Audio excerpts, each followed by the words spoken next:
कई दफा मैंने देखा है शरीफ आदमी मजबूर होता है, वो क्या कर सकता है? शरीफ जो हुआ, शर और शरीफ इनका मुकाबला नहीं होता, एक चीज है इशारा, तो शरीफ उसका मुकाबला कैसे करेगा? बल्कि शरीफ आदमी तो कई दफा वैसे ही बचता है, कहता है यार मतलब किसी तरीके जान छुड़ाएं, ये शार है और मैं बावजू रहने वाला आदमी हूं, मैं गंद में कैसे हाथ डालूंगा।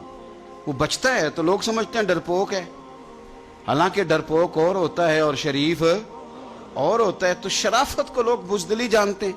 नबी पाक सल्लल्लाहु अलैहि वसल्लम के सहाबी हजरत सईद बिन ज़ैद रज़ी अल्लाह ताला और अशरा मुबशरा सहाबी हजरत उमर के बहनोई हैं, और ये हवाला मैं आपको मुस्लिम शरीफ से अर्ज कर रहा हूँ। हजरत सईद बिन ज़ैद रज़ी अल्लाह ताला अन्हु वो खूबसूरत आदमी हैं जिन्हें दुनिया में चलते फिरते मेरे नबी पाक ने जन्नत की बिशारत अता फरमाई। बंदे का कद काठ देखें कि जन्नती बंदा, यानी इतना एतमाद हुजूर ने किया कि फरमाया इसके बाद वाले आखिरी दम तक के आमाल पर भी मैं जानता हूं ये जन्नतियों वाले काम करेगा।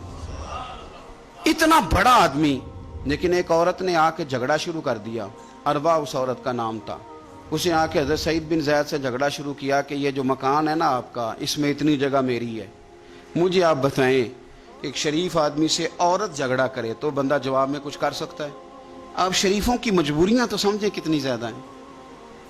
भाई एक औरत आ गई, उसने दावा कर दिया, बिला वजह इंसान कटहरे में खड़ा हो जाता है।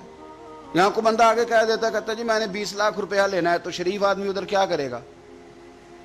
वो तो मुफ्त में, और दाएं बाएं बैठे लोग वैसे ही परेशान हो जाएंगे कि पता नहीं को बात होती है तो कोई आता है ना। उसने कह दिया कि मकान में मेरा हिस्सा है, और कह किसे दिया?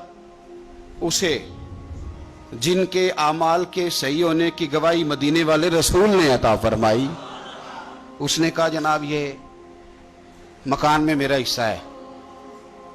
अब हजरत सईद बिन ज़ैद रज़ी अल्लाह ताला अन्हु फरमाने लगे ये जमीन इसी को दे दो, खत्म हो गई बात। शरीफ आदमी कैसे झगड़ा करे? अब मैं आपको एक बात बताऊं, अगर इस तरह भी बंदा कर दे तो बातें फिर भी होती हैं। लोग कहते हैं बिला वजह तो नहीं ना दे दी, ऐसे तो नहीं ना कोई दे देता 4 मरले, ओ भाई ऐसे तो नहीं ना। फौरन फरमाया हजरत सईद बिन ज़ैद, फरमाया दे दो इसे। तो आपके अहले खाना कहने लगे हुजूर आप इसे क्यों दे रहे हैं? फरमाया तुम दे दो।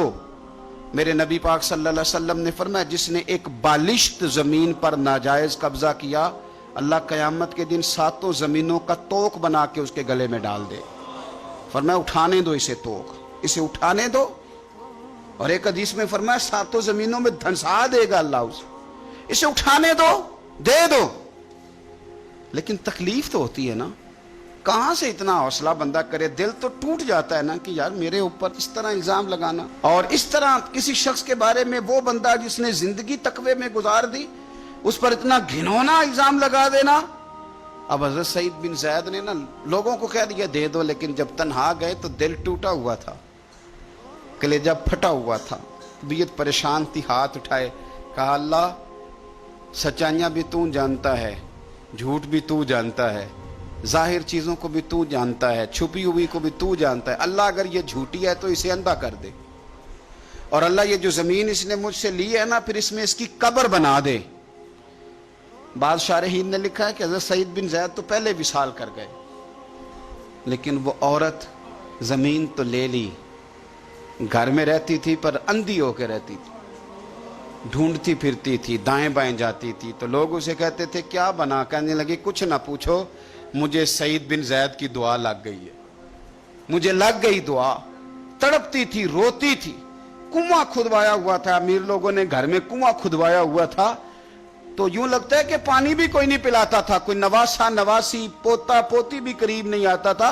पानी पीने के लिए कुएं में गई तो अंदर डूब के मर गई, उसका घर ही उसकी कब्र बन गया।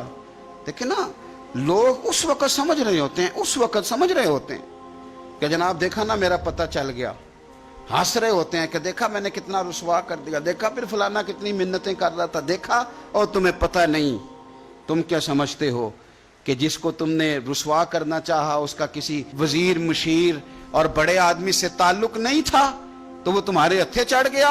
याद रखना, अगर उसका वजीरों मुशीरों से ताल्लुक नहीं ना गरीब का, तो अल्लाहु वलियुल्लज़ीना आमनू, अल्लाह तो वारिस है कि नहीं मोमिनों का?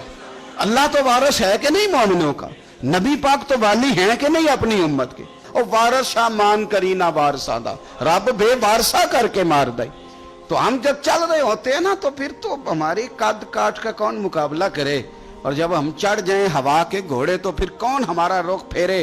لیکن یاد رکھنا ایک عدل کرنے والی ذات ہے، جب لگامیں کھینچتی ہے تو پھر لوگوں کو کوئی چارہ، اپنی زندگی کے اندر کبھی بھی کوئی کام ایسا نہ کریں، کبھی بھی۔